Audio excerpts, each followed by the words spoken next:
Thank you, Lisa. I think the joke would have been funnier if it was a deacon, Yes. a rabbi, and an imam, but so you didn't get the priest. Hi, everybody. What a privilege to be here. Well, I think we're trying to record, so it might help. And it might be a little easier for Microphone. It's behind me here, so it's a little awkward. Good evening, everybody. My name is Deacon Tim Bolton. I am a permanent deacon in the Diocese of Bridgeport. I'm the manager of the Pastoral Care Department at St. Vincent's Medical Center, Hartford Healthcare St. Vincent's Medical Center, for your very recent transition or acquisition, which we're excited about. I'm a board-certified chaplain in the National Association of Catholic Chaplains. I received my master's in religious studies here at Sacred Heart in 2010, which was what my wife pushed me to pursue to get my master's after being ordained a deacon in 2006. I had no idea why.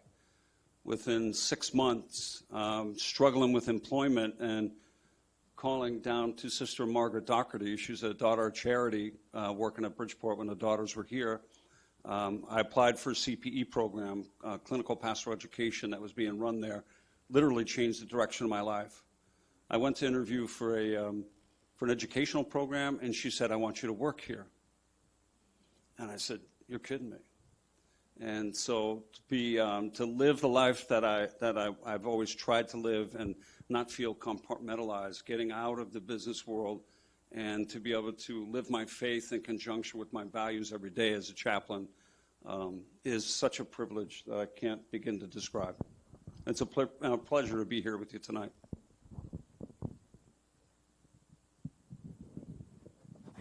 Thank you for having me as well. My name is Susan Landau Moss. I'm a Reform rabbi.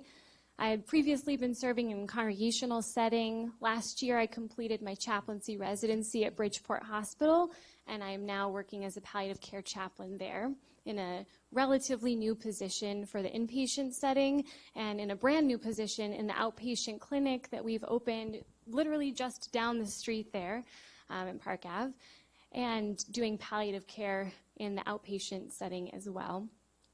Last year, during my residency as a chaplain, I got the wonderful opportunity to participate in a couple months of rotation with the palliative care team there.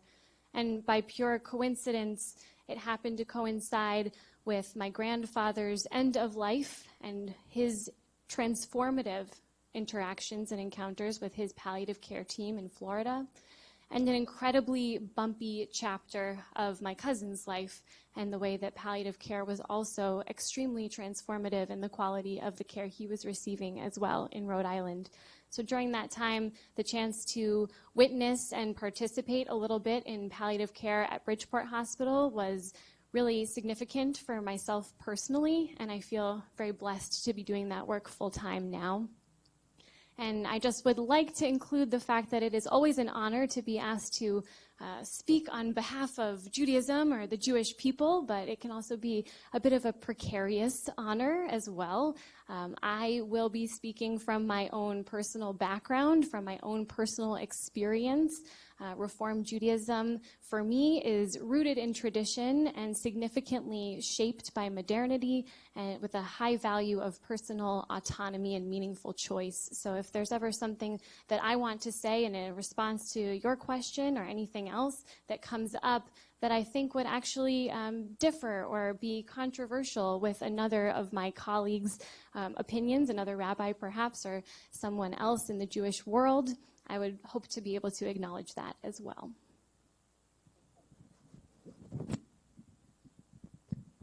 Peace, everyone. I am Imam Gazmend Aga, or Ghazi. I am Imam at the Albanian American Muslim community in Waterbury, and I work in Sacred Heart University as an Interfaith chaplain at campus ministry. Recently, I am planning to start a CPE program at Bridgeport Hospital. Everyone knows that when you are a chaplain, when you are an imam, the entire life you deal with situations of, let's say, the end of life or sickness or depression or hospice situations.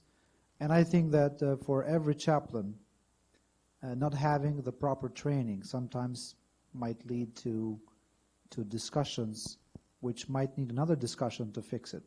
So that's why I see it very valuable, the institutionalization of the palliative care, and I know it's a part of the last several decades. We try to speak, and I think we will evaluate the questions, but I think that everyone has his own story. If we try to listen everyone, as Rabbi Susan mentioned, everyone has a story, and the hardness of being a chaplain is that you become part of that story. So, for example, I just have my recent story. We lost 27-year-old cousin. When you are from Albania, cousin means like a brother, like more than a brother. And for me, it was very hard because you have to be a chaplain with your relatives. You have to feel what others feel too. So I think that will be very valuable for me personally, this discussion and the CBE program in general. Imam Aga and I are sharing the microphone. My name is Laconia Terrio. I'm a chaplain at Stanford Hospital. I've been a chaplain there since 2002. I have ministry in my background. I have psychotherapy in my background, and I'm also a professional storyteller. So when Susan and Ghazi talk about stories, they speak my language.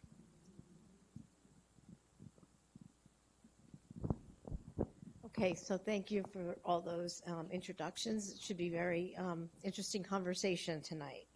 So we'll start off with the first question. How does your faith tradition speak to the end of life, and what does it think about life after death? And we had touched about this before.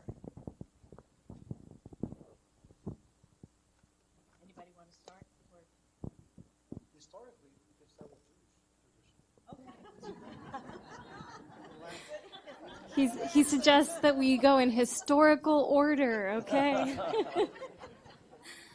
Well, I think if you're asking about how tradition speaks to the end of life, it's really important to, again, go back to the beginning and think about how a tradition conceives of what life is in general. So I think that it's important to just broadly speaking describe. In Judaism, human beings are created in the image of God, and the inherent experience of being human is the relationship between humanity and God. We have human beings created in the image of God, honoring all of human life, preserving the dignity and the sanctity of human life up until the end. And then we reach this barrier, this limitation of the human realm, in my opinion, and we encounter the process of death and dying, which is God's realm. So here's where I think palliative care really intersects beautifully with a Jewish understanding of the process of life and death. It's up to us to preserve life while we can, and when the dying process begins, we honor that that's God's realm, and we can do nothing truly to hasten or prolong that process, but we try to maintain human dignity throughout. So that's a little bit, I think, of important context for where someone who's a rabbi and comes from that background can encounter palliative care with my own theology.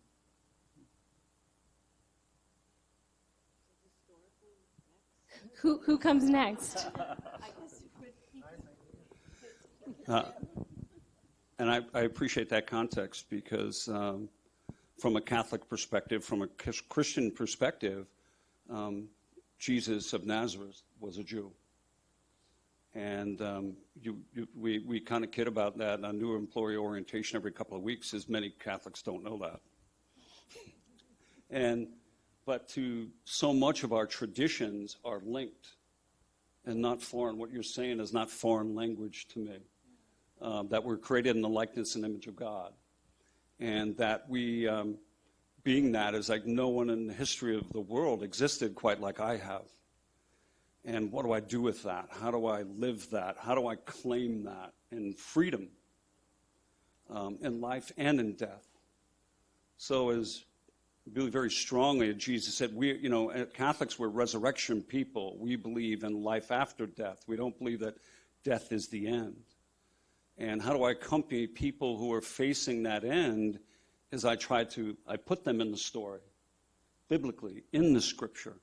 Try to get them to see from the perspective of how Jesus, what he modeled for us in his life and in his death, when he predicted his suffering, death, and resurrection, and then went to Jerusalem, and how people who loved him and supported him said, no, don't go another way. And he said, get out of my way. I'm going this way. And it didn't mean that his demise and his end was instantaneous.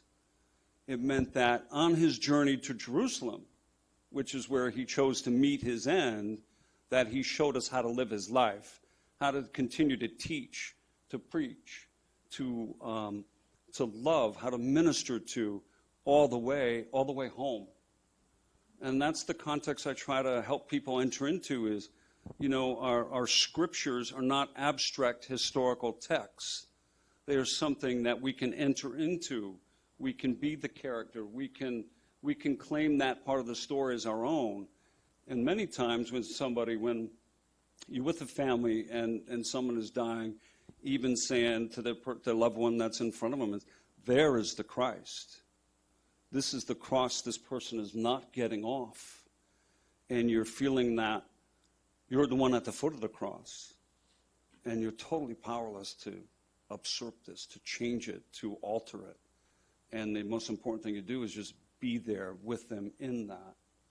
And that's kind of the way, and I think it resonates with people. I know it does. And my own personal story that resonates with me, and my father's death and his embrace of his humanity, where he was able to do something I think people don't traditionally do very well, which is claim to his mother and I, and his wife and my mother, that I'm dying and I know it. It's my time. And my mother was like that one in the story that said, no, go another way. And he said, Alice, I'm dying and I know it. It's okay. And so he's always with me in that sense. His story is always resonating with me as I minister to other people. And I pray for that grace, that I can die well and accompany people on their journey to this place we don't know and understand.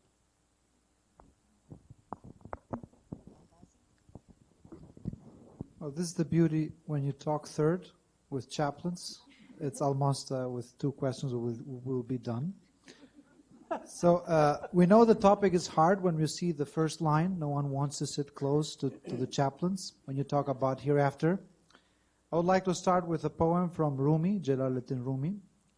I say that no one is the caravan is awake, and that while you sleep, a thief is stealing the signs and symbols of what you thought was your life. Now you are angry with me for telling you this. Pay attention to those who hurt your feelings, telling you the truth. Giving and absorbing compliments is like trying to paint on water that is insubstantial. Here is how a man once talked to his house. Please, if you are ever about to collapse, let me know. One night, without a word, the house fell. What happened to our agreement? The house answered, Day and night I've been telling you, with cracks and broken boards, and holes appearing like mouths opening. But you kept patching and filling those with mud. So proud of you, stopgap masonry. You didn't listen. This house is your buddy, always saying, I am leaving, I am going soon. Don't hide from one who knows the secret. So I think that one of the paradoxes of the modern health sciences is that they are focused so much in treatment and not dealing with the most common thing in humans being, which is death. In Islam, death and hereafter has a central place. It's believed that 1/3, 1/4 to 1/3 of Quran speaks about hereafter. It is a central position in the Islamic theology Because once you don't deal with death, then you will have problems in this world and hereafter. So we are told that as birth is the death for the life in the mother's womb, death is the birth for the hereafter. We believe that God created this universe as a wonderful manifestation of His attributes. And the only reader of these attributes is human being. We came here for a certain amount of time. In Genesis and in his stories of Quran, prophets lived for centuries, but again they left this world. So we came here to stay. Priests, they might live longer than imams, 100 years, 120 years, and then live. Doesn't matter how we lived here, we will leave this world. So if you don't believe in hereafter, death is a trauma. It's a real trauma. Why? Let's think ourselves. We live randomly this whole without saying anything and without never coming back. Imagine a relative who just left. No notice. We don't know where he went. We don't know. But we know something for sure. He will not come back. So death in Islamic perspective, because that is the question, it's not a bad thing. It's a part of realities. It's a creation of God. It is a time to see our test, how we did in our test, because we see this life as a test. There are several discussions about the proofs of hereafter, and I won't mention all of these, but just the desire for the infinite life that we have, that everyone has, is a seed of hereafter. Just seeing that this building will live more than us doesn't make sense.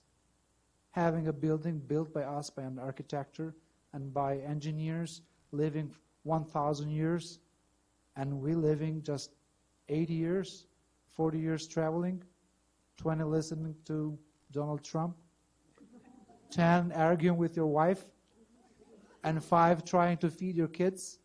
So what's left? So if we put meaning in these years of life, that is a way how to deal with the end of life. In Islamic theology, just to finish, prevention has the real attention. Not dealing, but prevention. And dealing with death the entire life, even when you are healthy, is a part of palliative care, which you will use when it's hard to. I think I'm going to take you on a personal journey. I grew up as a black Baptist. And at age 16, I became an evangelical in the Church of Christ. And at age 16, I was baptized. And the first thing I did when I went home was I told my father and mother that they were going to hell, because that was what I was taught. My parents, my mother particularly, were tremendously gracious to a 16-year-old who thought he knew what was going on. I think in the intervening years, my study of Scripture has led me to a view of God that is much, much more gracious than that 16-year-old. So now when I see people, I ask them, what is their view of God? Because their view of God is much more important to them than what I will bring to the table. It doesn't deny what I bring, but what I've learned is that graciousness is required to be with them where they are versus where I think they need to be.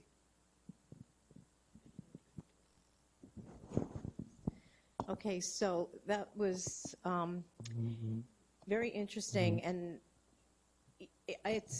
there's such a common denominator between all of the different approaches to religion. I mean, what I'm hearing is, and everybody believes in a God, and that is a good God, a loving God. And then, so our next question that I have, and I see this a lot when we are dealing with consults from the ethics committee, where in medicine we treat very much until the end, to the point where sometimes it causes more harm to the patient than good. And some of the reasons for that is patient autonomy, if they are able to make those decisions themselves. A lot of it is pressure from the family or loved ones. And it's a hard burden for a loved one to make a decision to stop treatment when the patient is not competent to do so. So we see patients that are clearly dying at the end of their lives, and their loved ones want to keep going and treating for that miracle. So it would be interesting to hear what each of you have to say about the approach to the family member that's waiting for that miracle and how to help them through that.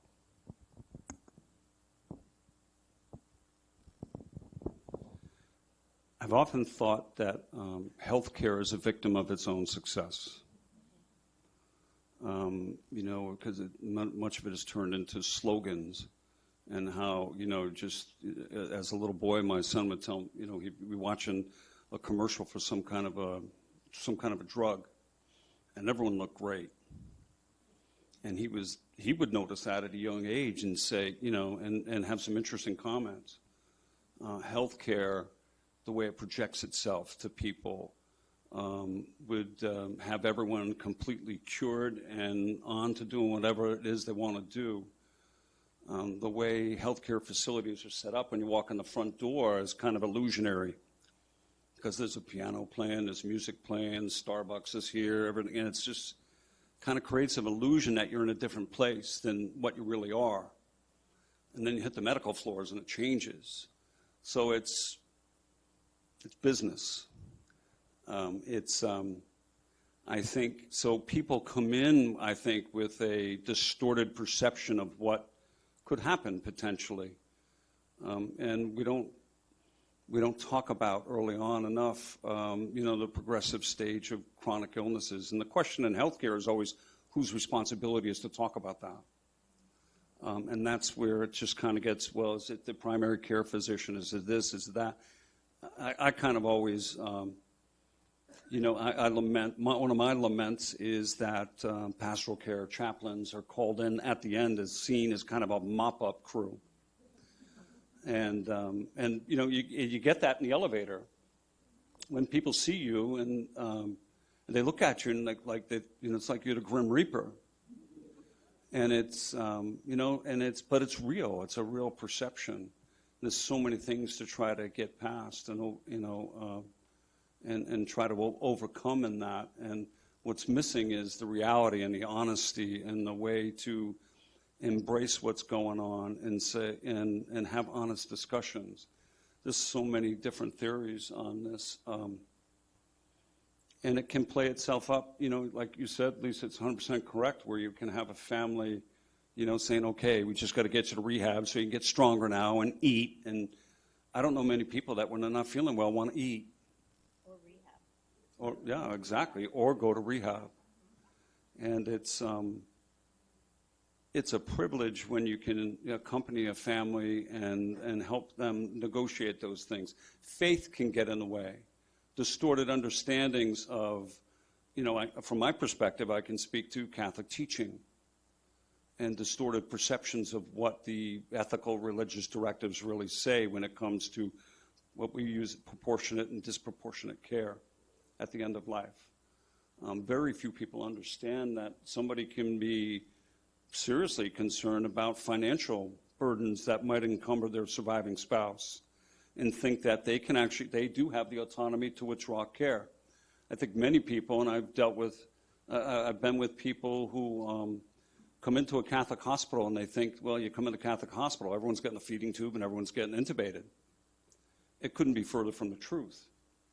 And so there's education that's involved, even with our own clerics, and and the discussions about end of life that really have to happen in multiple arenas. So I'm hearing you say try to be more proactive and have the discussions earlier to help address that miracle. I've been sitting with this question for a while. Even a number of weeks ago when we met in the hallway, I started thinking about it.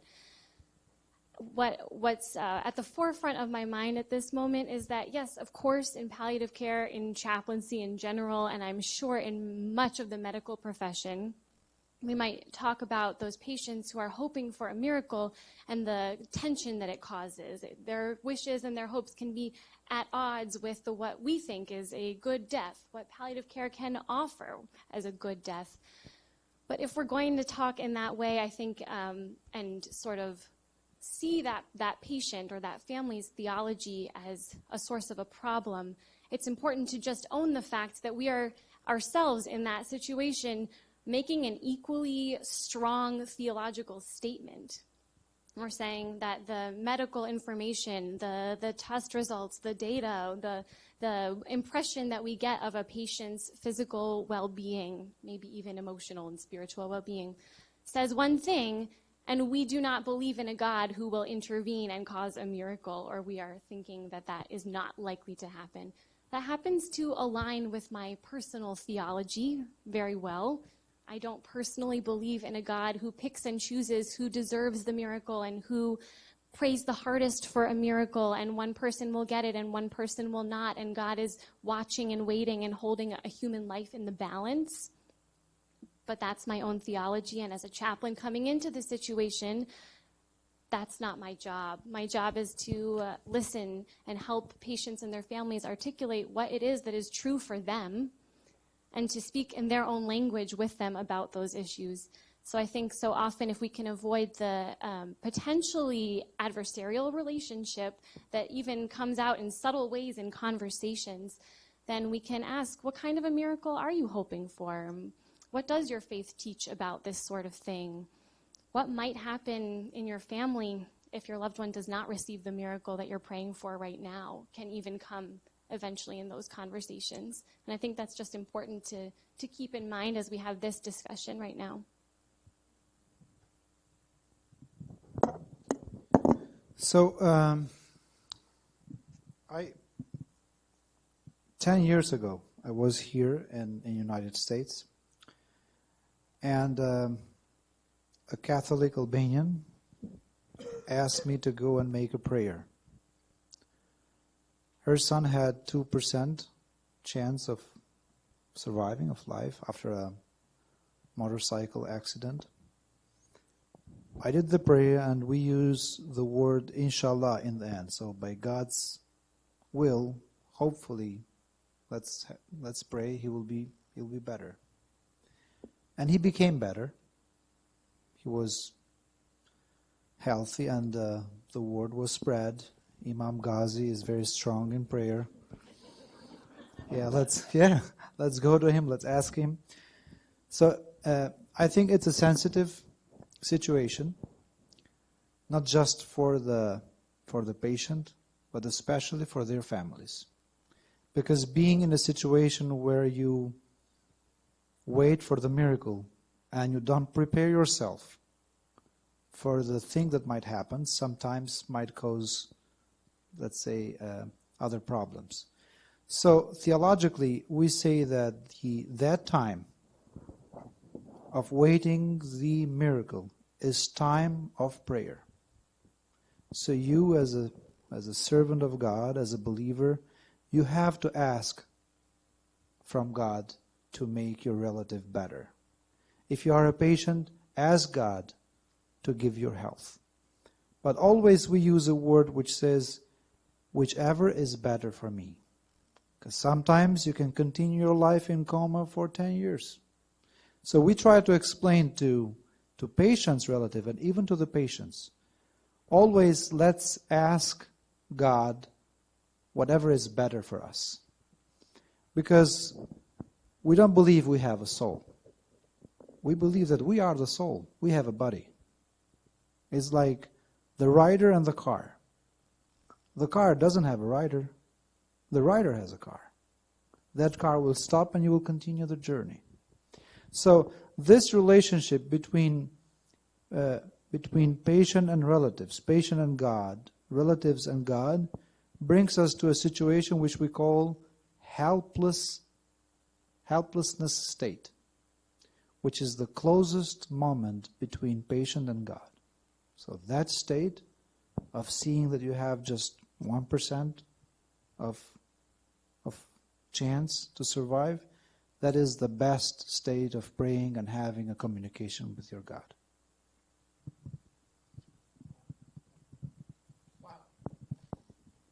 Wow. I think this is a sticky wicket.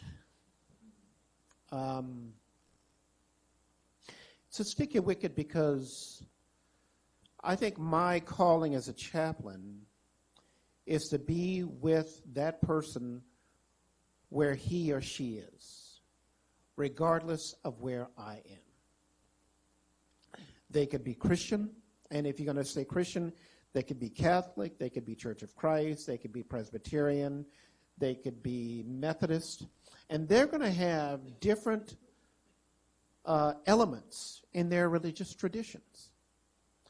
They could be Jewish, they could be Islamic, and they could be atheist. And what I found in my 17 years at Stanford Hospital, personally speaking, is that, to be very honest with you, sometimes I can't tell the difference. Because they're facing something that I've never faced. They're facing death. And I'm going to go back to what Rabbi Moss said. I think, for me, the most critical question is, what does your faith tradition tell you and how to deal with this? About 7 months ago, I was with an atheist guy. I hope that didn't sound bad. But a nurse recommended me to go to him. I don't know why. And she said, Laconia's the craziest chaplain. I'd like you to talk to him. So I walked in, and he says, she said, you should talk to me. I said, I don't know why. He says, I'm not religious. I said, that's fine. And he says, what do you got for me? And in my mind, I'm going to be very honest with you, I said, oh, shit. And we had about a minute of silence. And then I asked him one question. I said, how do you get your joy? And he's dying. And he started crying. And then he started telling me about his 2 daughters and his wife, who he feels is not really there for him. Now, that wasn't a religious experience. I don't know where that question came from, but I felt like that's whatever spirit is out there, I believe it was God, but he wouldn't believe it's God. But something was going on where at the end of that 45-minute period, he goes, I'd like you to come back. I think something happened there. And whether he came to belief, to be very honest with you, was not important to me. What was important to me was that he felt like he had some kind of connection with the world that could help him make sense of where he was in that moment. Well, thank you. That was very, very thought-provoking.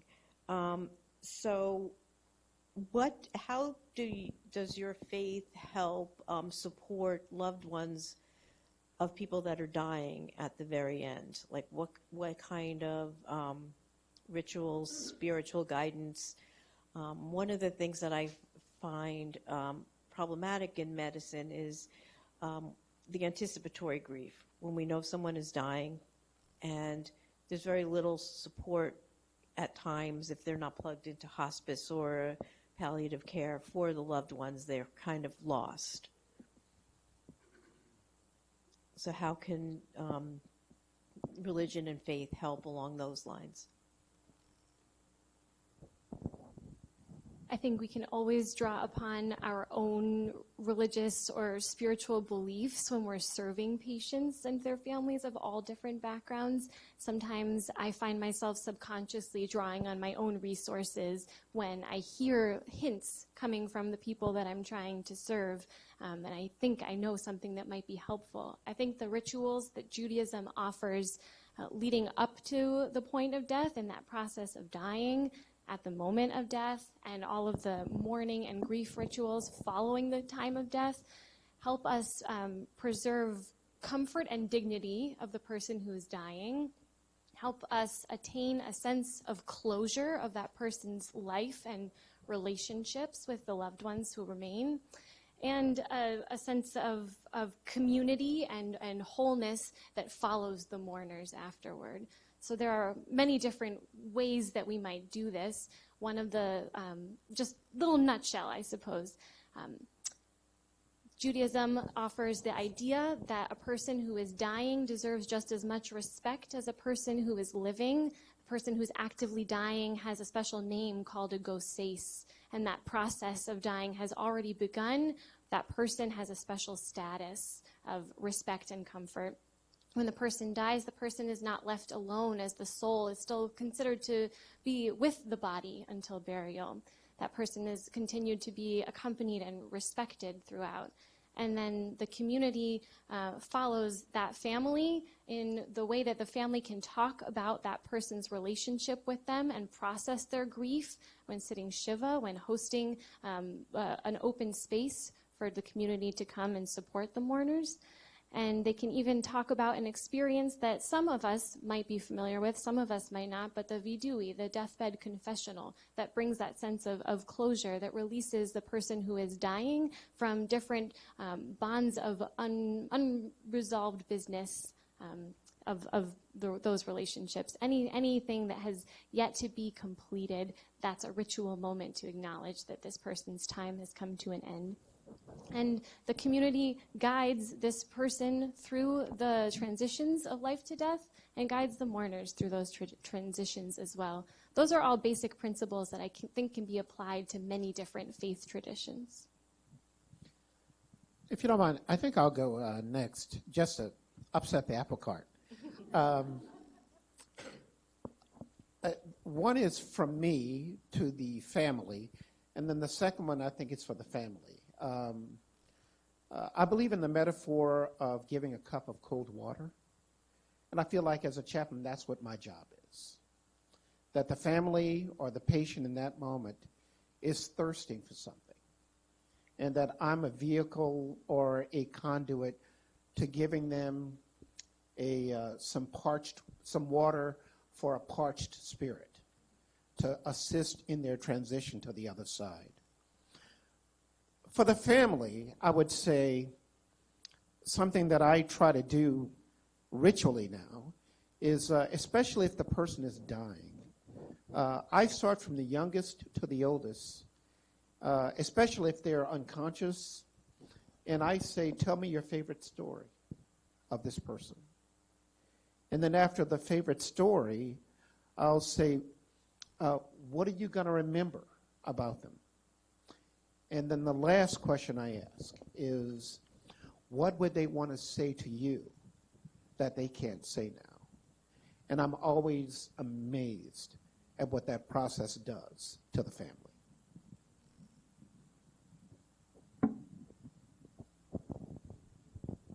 I love that third piece. What a great question at that moment, because I was right with you as you was describing that, because so much of that ritual of having the families tell you a story, I couldn't agree with you more. That I see my role in a situation like that as helping people come to a place they can't get to by themselves, because maybe perhaps they've never been there before. It's too hard to say. It's too difficult to look at, and so you accompany them in that moment with someone who's actively dying to help them frame it somehow in their own way. And I think that's exactly how you do it, with having them share the story. And it's, tell me about your dad, tell me about your mom, tell me about your son. And what something really beautiful happens in those simple questions, because people are able to They're able to laugh, and they're able to cry. And I think, I always thought of that, that's what it's like to really feel fully human. And if it's a Christian context, I can help them see themselves in the story, in the scriptural story of Jesus' death, maybe in a way they hadn't thought of before, and help them get to that place to share those stories. I just love that third question. That's like, wow, that's great. I'm going to use that, okay? Yeah. But I also feel very strongly, too, that in those moments, my job as a chaplain is not to stay there with them. It's help them get to a place that they need to be and then leave. And because it's intimate, it's sacred, hallowed ground. One of the rituals that we employ, we have so many beautiful cooperating congregations in our Bridgeport area that do all kinds of knitting and things for us. So we have this prayer shawl ministry, which evolves into these. I always carry one with me, and this is for a particular individual, but we have these little pocket prayer shawls. And so you can come up with a comfort shawl, a prayer shawl, and it becomes a sacred shroud for those people, for a spouse. Just introduce a thought to them about, think of that as your perpetual hug. That's yours to keep. When the Lord is calling your loved one to himself, this is covering him with prayers from the community, or her from the community. And it becomes really a beautiful memento for that person. And then we give these little ones out to children, say they're like Doritos. We'll make more. Take as many as you want, and take them home, and just use this as a way when I'm holding this, I'm holding you in prayer. So people get something tactile from it, and embrace that in a really positive way. But the other one that always, in a Christian context, again, Catholic context, is reminding loved one of their baptism. And it's having folks trace the sign of the cross on their loved one's forehead is a powerful moment for people too. So there's, I just love that question. I appreciate that. Thank you. So additionally to what my colleagues said, because there are a lot of common things, as Rabbi mentioned, the process of the end of life, it is important, but it's important how we deal with the body after too. Even in Islamic tradition, we need to be very respectful to the body. But coming to the last moments, I think that in our tradition, recitation of Quran, it's very important because it has the spiritual side which helps the members of family thinking, reflecting, kind of preparing themselves for patients who, especially for patients and families who are deep in faith, because there are a lot of Muslims. I come from Albania, and Albania there is a different perspective of palliative care. There is a huge percentage of atheist Albanians, a huge percentage of Muslims and Christians who do not know anything about faith, because you consider them as a normal, let's say, citizens who have just some faith. So depends on which family you are speaking to. Another thing is that there is a relationship, especially for families with faith, in Islamic faith, that we have to help them, if their conscience is still opened, to say the words of faith, to re-testimony the status of faith, because the last moment is important, how we live from this world as a new beginning for the hereafter. In some cultures, during grief, I believe that chaplains should be very active in guiding the family, because there are some cultural ways of grief which might damage the family members. So it's important to have them helping each other, finding the leader of the family, talking with them, because there are situations, I have been there, where the last person you want to see is a chaplain. You don't want to see him. I mean, maybe you don't believe in God, or even if you believe and you say to him, you will meet him again, come on, I'm losing my friend.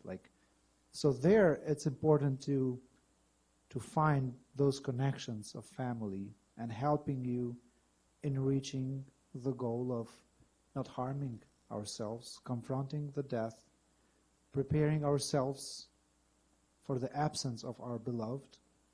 And what is important in Islam too is that there is an advice for the persons who live from the person who leave.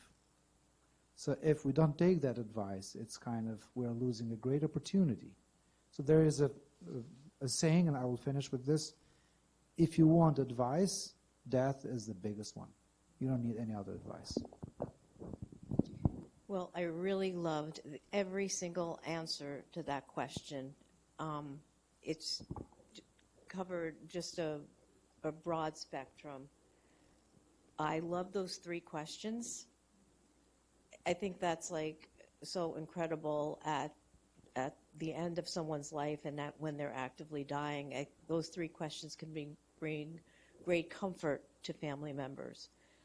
Having been through a loss of my husband 8 years ago personally, and my mom can attest to this, who's here today, the week that he was actively dying, we had some incredibly hysterically funny moments. The snowstorm in October, our hospice nurse coming, knocking on the door, covered head to toe in mud because he got his car stuck. But it was such a sacred and precious time that we had together. And you just showed that square that we have those squares at Bridgeport Hospital that I just saw for the first time this week. Yes, because we give them out when women have miscarriages. They're white squares. And these, women who have these a miscarriage at a very much wanted pregnancy go home with nothing. And so we have the grief kit, and they go home with the little white square. And that was the first time I saw it, which I think is wonderful. So all of these measures help keep our loved ones that have gone or are in the process of transitioning on close to us. And I think what we hear, what the important common denominator is that they're always still with us. Lisa, if I may, you just sparked a thought, and the thought is the dying are still living.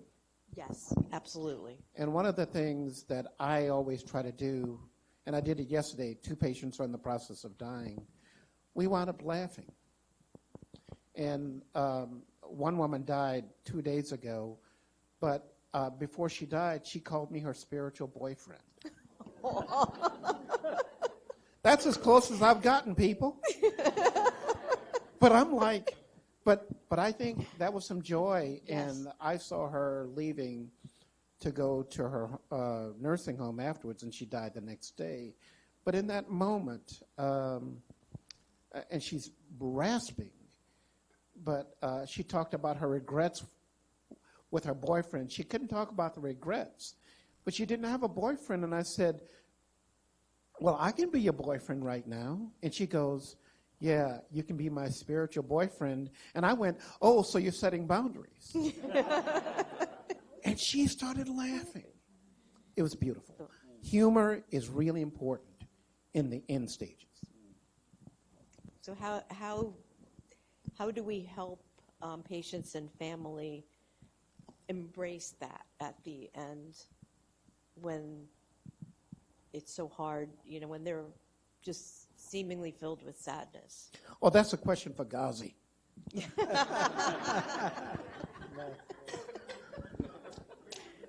Nice story. So, talking as a Muslim imam, and I always face different spectrum, different families with different levels of faith, because that's very important. If you have a a conservative Muslim family who practices faith, who knows this. It's different. And it's different when we speak with someone who believes in God but doesn't believe in hereafter. Because I believe in Islamic perspective, theologically, not just how to deal with patients, but in general. Being separated from someone who you love and believing that you will never meet him again, it is a shock. So if you believe you will never meet him again, it's a different story. If you believe that you will meet him again, that's a different story. So the second one, you try to rebuild that trust that they will meet him again, they will be unified in hereafter. This is just a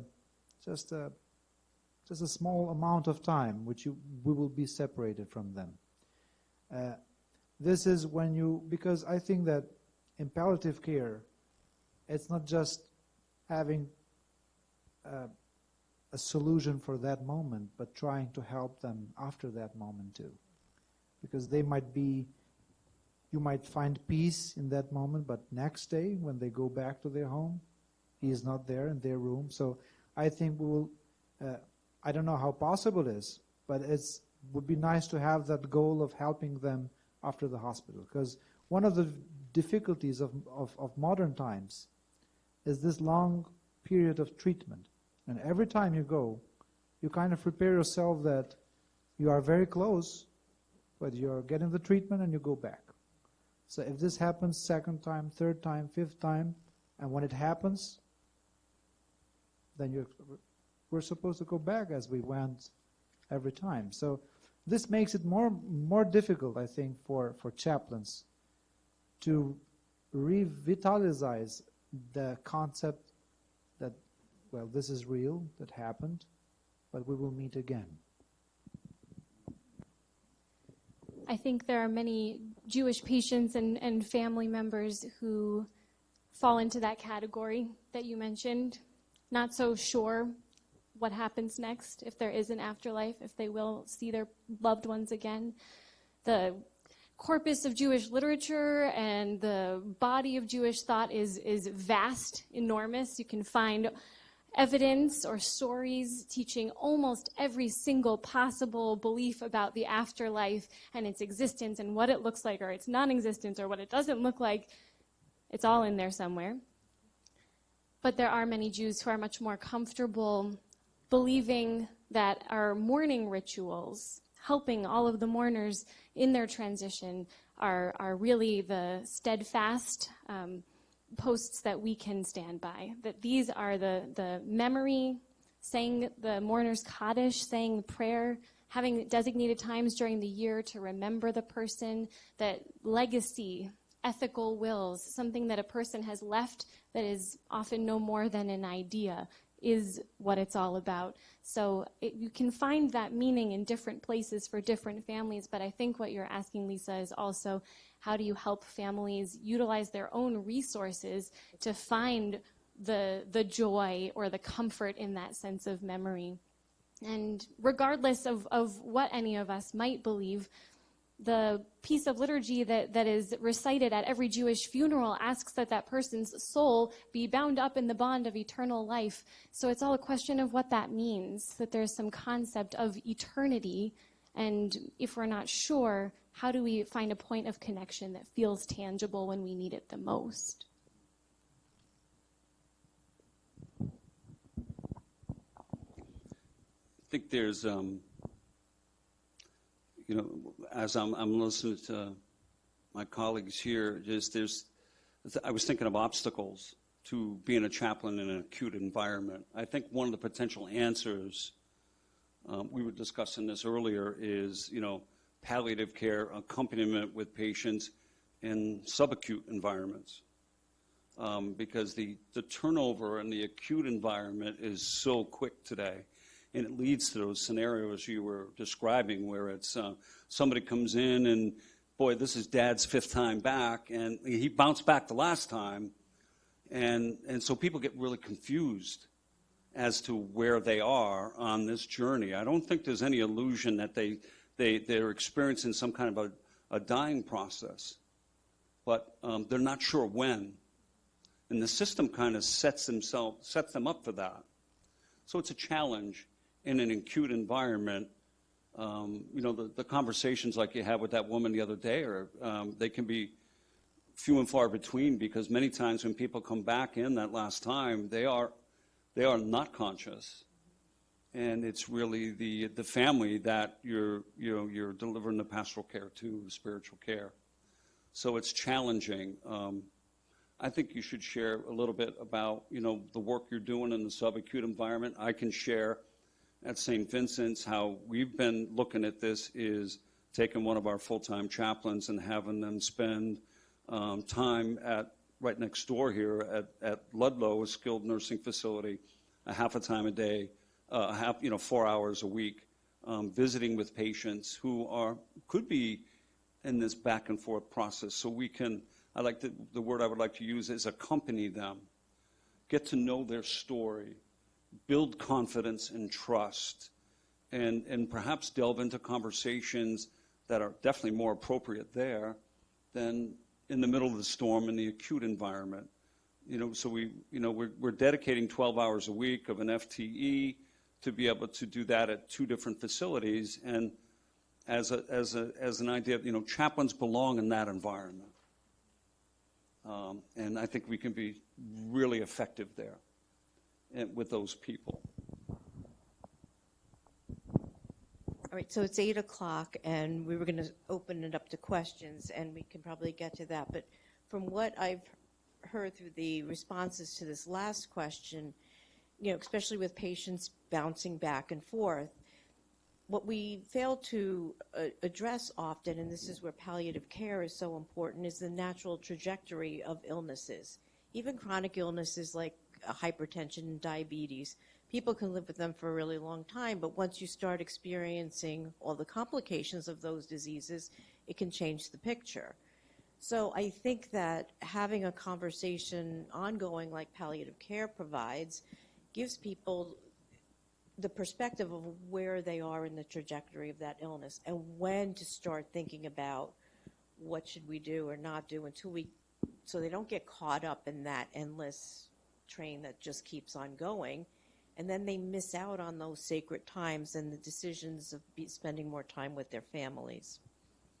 So I think that that's really crucial, and religion and chaplains have a major role in that. I think that is one of the main benefits of having an outpatient facility where we can start this work and start these relationships. This clinic, just to be clear, only opened about a month and a half ago. So we're still in the early stages, and there aren't even all that many outpatient palliative care facilities, especially ones with chaplains, to model after. So sometimes I've been following patients who are in an inpatient facility at Bridgeport Hospital and recover enough to return to baseline and then start coming to the clinic, and that's the accompanying, I think, that you're talking about.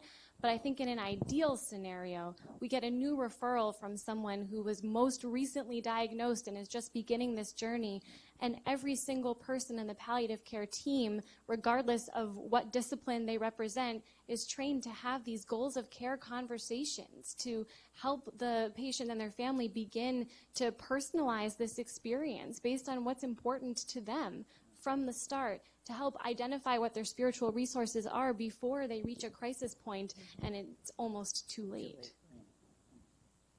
Okay. Yes, very well said.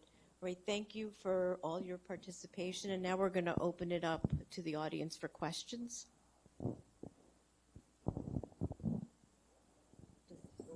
doesn't go anywhere. Oh, we don't have to. Okay. Karen, would you mind?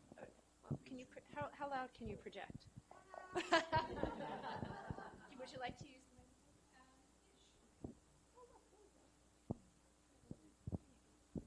Hi, everybody. So my name is Karen, and I teach in the Dr. Susan L. Davis, RN, and Richard J. Henley College of Nursing. So this was really super, so I thank you all. And I do have a question, and it has to do with miracles. So I think it can be pretty hard to disavow people of the notion of miracles, and I am one myself, and I've worked in the ICU of Sloan Kettering Cancer Center, and then I went and worked in hospice.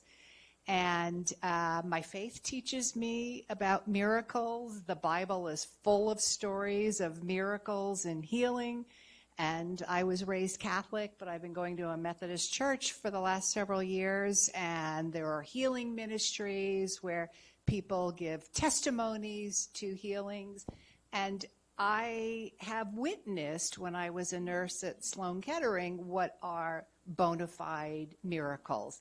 Not that often, but definitely amazing, amazing stories of recovery. People who, I can still remember a gentleman who was on DNR, off all life support. The family's there, just waiting, and he got better. And his daughter was a colleague of mine who worked in the hospice at Cabrini in the city, and it turns out he lived a full life for another 3 years.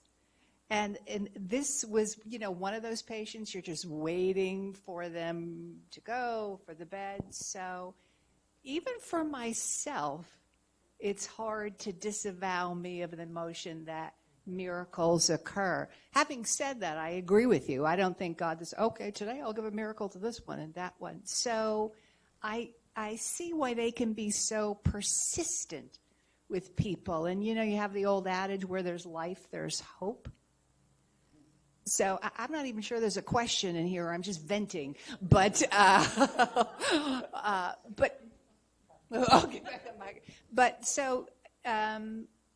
how do you, I know we talked a lot about it, but for somebody, let's say like me, who's convinced that miracles do happen, maybe not all the time, but they do happen. I'll give it a shot. I have two examples at Stanford Hospital. One, a patient had died. I was on duty in the ICU, critical care, and the patient had been dead 2 or 3 hours. And the family said, well, I had to go in and say the protocol is after 3 or 4 hours, we send the patient to the morgue, which always opens up the door again for crying, because it means they have to leave the patient. They said, well, our bishop hasn't come. Well, when is the bishop coming? The bishop will be here in 30 minutes, which took another hour and a half. When the bishop got there, the bishop says, I'm going to raise him from the dead. Give you my insight was, okay. I went to the doctor and said, I need to let you know, doc, the bishop is going to go there and raise him from the dead.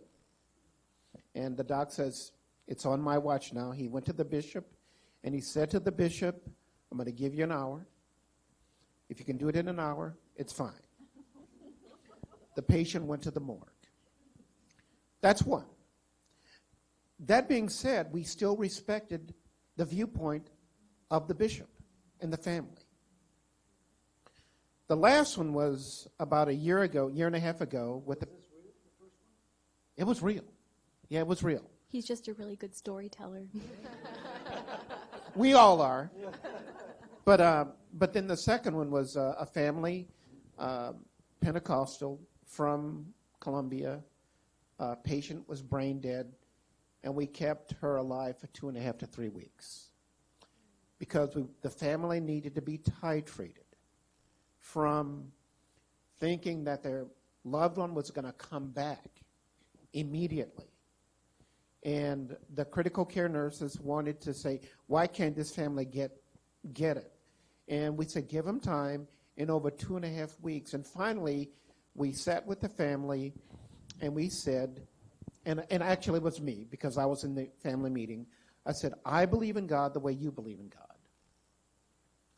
If God is going to save your mother, let's let the assistive stuff go and see what happens. And if it doesn't happen, then that's God's will. Guess what they said? Okay. I don't think we could have done that 2.5 weeks earlier. We gave them the time to get used to it. So it's a combination of medicine, palliative care, prayer, and then at the end, them making the decision to do what they needed to do, what was best for the patient. I think what you said was absolutely correct. And that's why when we talked about the miracle occurring where the patient was DNR and nothing was being done, it's not like we're not intervening and causing more pain on the patient. We're allowing basically nature to take its course, and it will make itself known one way or another. And that, I think, well, again, it's what I personally think is in the best interest of the patient, so that we're not torturing them. Do you want to? Great question.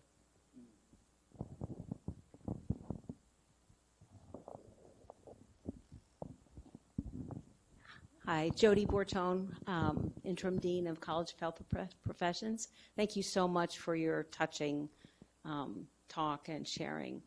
My clinical practice background as an occupational therapist, I work a lot in mental health, which includes with people with addictions, alcoholism. So people often will come to death, and the family relationships are fraught with tension, abuse, neglect, and I was wondering if you could share some of your experiences in working with both the person who's dying as well as the family in that context when there's still maybe so much unresolved anger and bad feelings. I really love a book by Dr. Ira Bayek on the 4 things that matter most. What are these things that can complete a relationship? Saying, please forgive me, I forgive you, thank you, and I love you. And I've used that book and those 4 phrases in lots of different ways in my work. What I love in the way that he says them, right, there's nothing earth-shattering about these very simple phrases or about the need to draw on familiar conversations at the end of a person's life.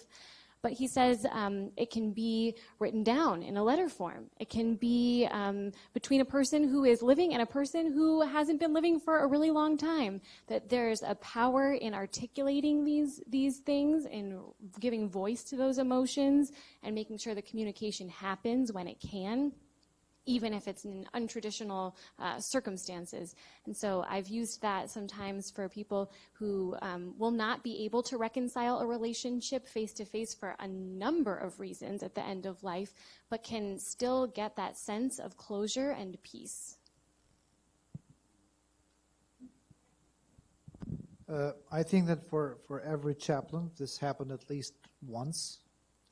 There are always families who are very tired from their kids, unfortunately, and the number is rising.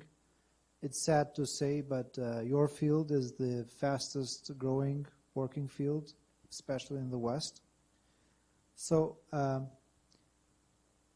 in entire Islamic theology, in order to be responsible for your actions, you need freedom, you need intellect and conscience. So if you don't have one of these, you are not responsible in front of God, in the sight of God. So we try to revive the good feelings, the good memories that families had with the patient before he became a slave of his behaviors. And if you try to revitalize, if you try to revive those feelings, if you try to remember to them that whatever you did for your kids, whatever the hard moments you had in the sight of God, that will be appreciated. In the sight of your kid and hereafter, that will be appreciated. So you will be united with him, hopefully in a good stage. Theologically, God will take him and will ask him just for actions he did before the illness, because he wasn't able to think and to judge. But I think that trying to find the good moments that he had with the family, and this is even before the death. Why me question? There is a why me question. Why happened this to me? And we say that, did you ever ask why God gave it to me? Let's thank God for the beautiful moment that we had with him. We had a great life with our beloved ones. I'm sure everyone had great moments with our beloved ones. We wish it could be longer. We wish it would last forever, but this is not the case. So I agree with your question, and this is happening a lot. Sometimes they don't show this in front of people, but they feel this behind the scenes, which is another problem. Sometimes not showing what you feel brings other problems, other complex situations in the family. I think death and weddings brings out all the family crap. I cannot tell you how many times I've been at the end of life with people, and if they got family issues, they erupt. And at weddings, if they've got family issues, they erupt. It's part of what happens.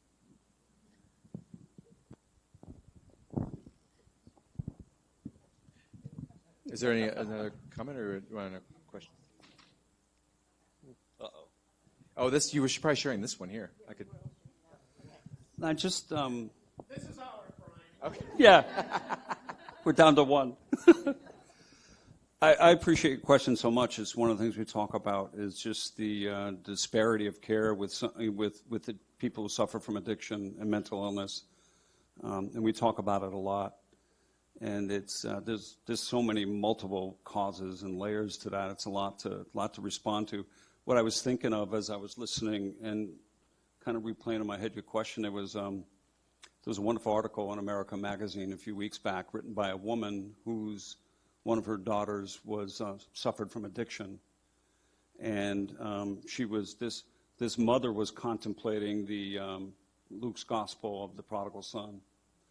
And her whole life, she always saw herself as one of the either sons. And she was praying with this scripture from being now the father, because the dynamics that happened within the family. And the son who went off and squandered everything was the daughter who has become sober and trying to re-enter. And the good son were her other siblings. The article didn't offer any conclusions or simple answers. The only thing I got from it, having some own personal experience with addiction in my family and anxiety with one of my children, I can help me see myself as the father looking down the road just for a glimpse of their son coming home. And at the same time, hear my other kids in the background with their legitimate arguments and things about, and that conflict it produced. It didn't give me any resolution, but it gave me some insight. The only way I could come to describe it was a little mutuality with God. I was able to get a glimpse of our Lord, and I can't explain it any better than that. But it's just it's in America. It's within the last couple of months. If you want to read it. I'd be happy to email it to you. It's just, your question kind of brought that to my head. Are there any questions from the cheap seats? Feel free to shout one out if you want. I would like to ask a question, maybe for just a couple of you doing full-time chaplaincy, about the interactions with home religious communities when patients have them.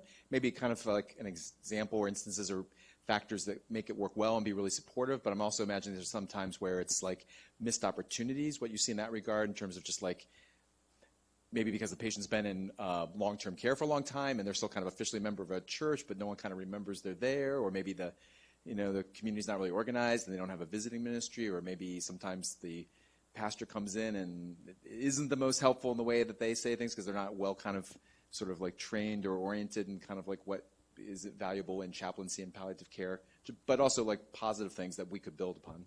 Any thoughts about that? You're asking about the relationship between a person's home congregation or church or Yes, and how you, as the And- kind of chaplain on staff, Yeah. who kind of see all patients and represent others, kind of interface with that, or just even what you kind of see from the home support. I think that unless it's a really toxic relationship, it is always valuable for me to collaborate in some way, shape, or form with the structure and foundation that will be accompanying this person long after my relationship with them has ended. It doesn't matter, in my opinion, in the long term, whether that person is going to guide the patient or the loved one in a completely different direction than I would have, or anything. It's not my journey to walk with them. So I'm always appreciative of a clergy person who wants to collaborate or who even just wants to be a primary source of support with a patient or their family when they're in the hospital. I see my relationship with those fellow clergy in the community very similar to the way that most patients have primary care physicians, and then they come into the hospital and there's someone there in an acute moment for a crisis. I play that role for many people, and often in collaboration with another provider. Wow. I love what Rabbi Moss said. I'm going to give you a very human perspective. It depends. There are some clergy who come in, I am ready to just lay the mat out for them.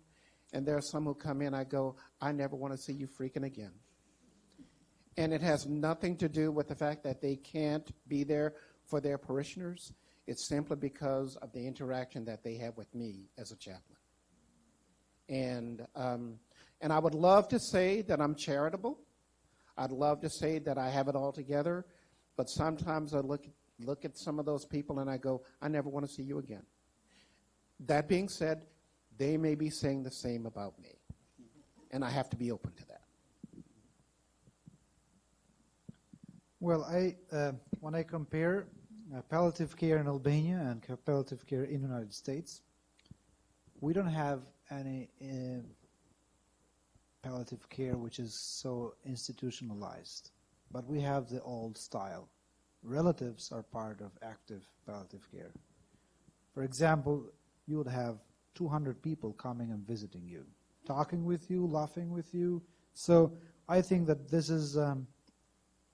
They're Pentecostal Muslims. No, I'm not talking about Muslims. I'm Yeah, funny. yeah, I'm yeah, trying to be funny. yeah. I mean, I wish they would be all Muslims, but they're not all Muslims. Why? Why I'm saying this? You will have 200 people, 100% of them Muslims in origin, for example, but maybe 5% of them knows faith and tradition, etc. So it's not about religiosity. It's about being present in hard times.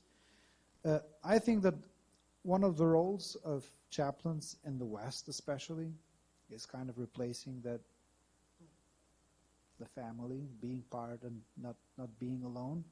So if a chaplain comes and he is part of his life since 20 years, for example, he is kind of a relative. He knows his weak points, strong points. He knows his family. He won't talk maybe about his son because he knows that he has a problem with his son, etc. So, but to support you, there are a lot of chaplains, imams or priests who do not know how to deal with that moment. And they can just demolish what you have built it since several months. So that is part of this issue. But in general, I think that is very helpful. Yeah, just to follow up quickly with what they said, I think legitimately people, especially who have been associated with a faith community, there's a real hunger for them to want to be seen by their clergy, the people they're from. They want them to know that they're there. They'd love to get a visit. It means a lot, and of course we would support those efforts. The other part is, I think the answer, it does depend on the person. I can speak from a Catholic perspective, and I've always admired this going through my CPE that, other faith traditions require clergy going through any kind of faith formation to take a unit of clinical pastoral education. As Catholics don't do it. So frankly, I think one thing I've always observed in nearly 10 years of hospital ministry is that they're afraid to come in. They don't know what to do. They hide behind the playbook. In a Catholic world, it's the pastoral care. It's the green book of pastoral care for the sick. And it's what I've observed in deferring to the local priest or deacon, whoever it is. They stick with the playbook, read the prayers, get out of there as fast as they can. They're clearly uncomfortable in that environment. I think there's something within them that that tells them they think they have to have the right words to say, and I think that's the wrong premise to start with. It really is a ministry of presence, and just being in touch with what's going on inside of you, so you can kind of get a handle on that, and then be there with people. So there's a lot of different approaches to try to get beyond that. I know my own personal ministry have done some work on trying to educate, working with our seminarians in formation for priesthood. I had 2 of them in our building today that are going through formation on learning basics of pastoral care, and then we'll spend the rest of this year doing hospital visitations, so we can start to form clerics that are more comfortable in that environment and have a better handle on who they are and what they're supposed to do, and what just to feel freer in that world.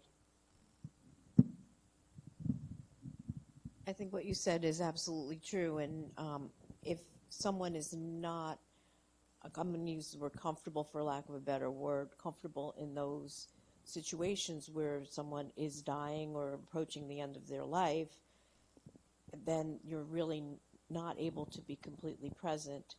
And I can speak from a personal experience where when my husband was dying, when we had hospice come in and they were addressing everything head on, and the elephant in the room was addressed, and they said the word dying, it was a lot easier. And I think that's why palliative care, I think, is so important, because you're not afraid to have those conversations. And patients know that. They can sense that as soon as you approach them, whether you're comfortable with them or not. And my approach to patients has changed since my husband died, because when I speak to them, they know I know what they're feeling, or have a very good sense of what they're feeling. And I feel that they identify with that, which is why there could be variabilities with outside chaplains coming into these critical situations. Okay, so we are at the end of our session. I want to thank everybody for coming, and thank the whole audience for coming too. Okay.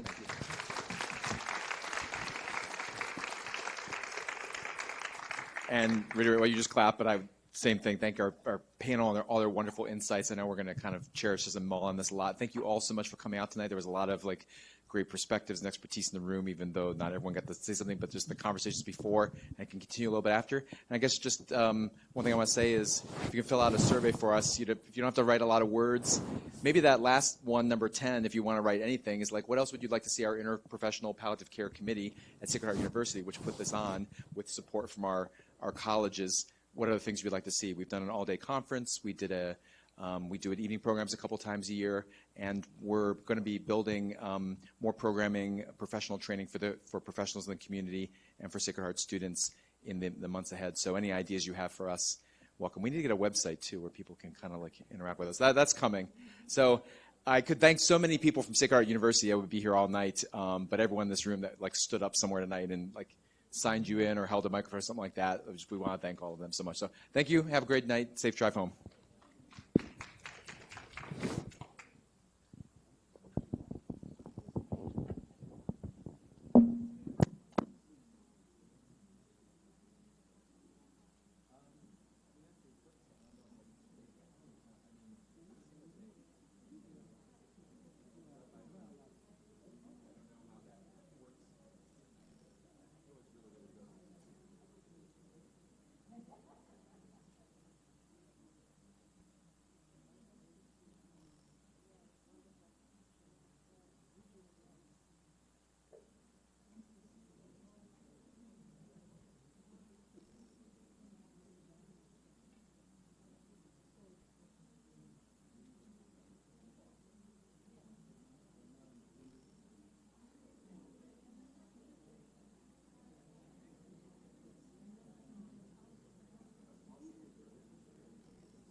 Exactly, which is, maybe that's the gift in it. But yeah, I'd be happy to forward that to you. I send it to my kids, I send it to my other kids, and they can't